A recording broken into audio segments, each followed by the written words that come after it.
50 years ago today, in the aftermath of the Kennedy assassination, a small event occurred that no one really took any notice of at the time.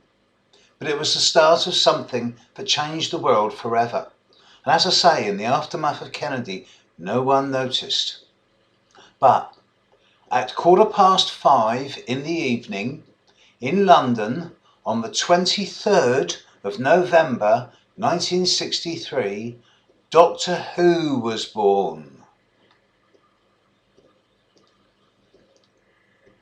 Doctor Who is a Sagittarius with the moon in Aquarius and Gemini rising.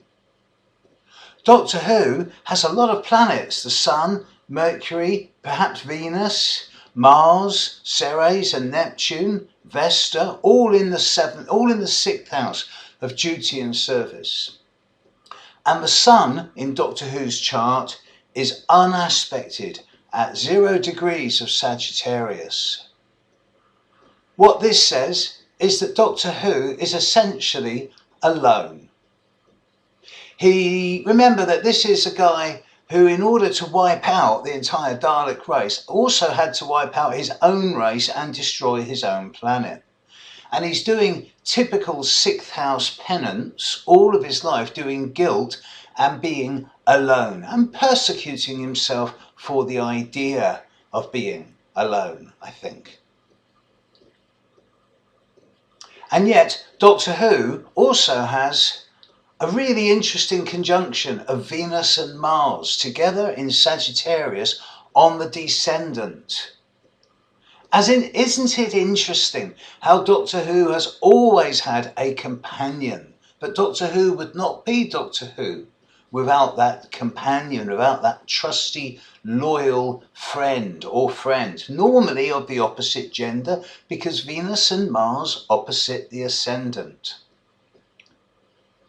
And yet, at the top of the chart, there is Saturn in Aquarius on the midheaven, on the Doctor Who's midheaven in Aquarius, Saturn sitting on top of it, squaring Neptune in Scorpio, bringing structure into the imagination and bringing perseverance into the way things are done, and its endurance and long-lastingness.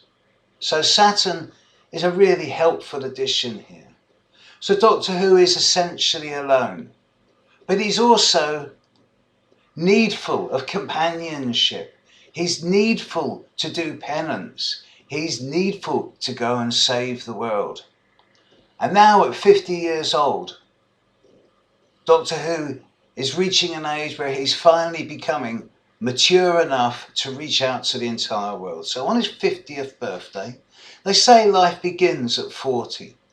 That's what I tell most of my clients. When they get to 50, I tell them the truth, that I lied and that life begins at 50. So with Doctor Who now, 23rd of November 2013, 50th birthday anniversary, what a great chart. Have a great year.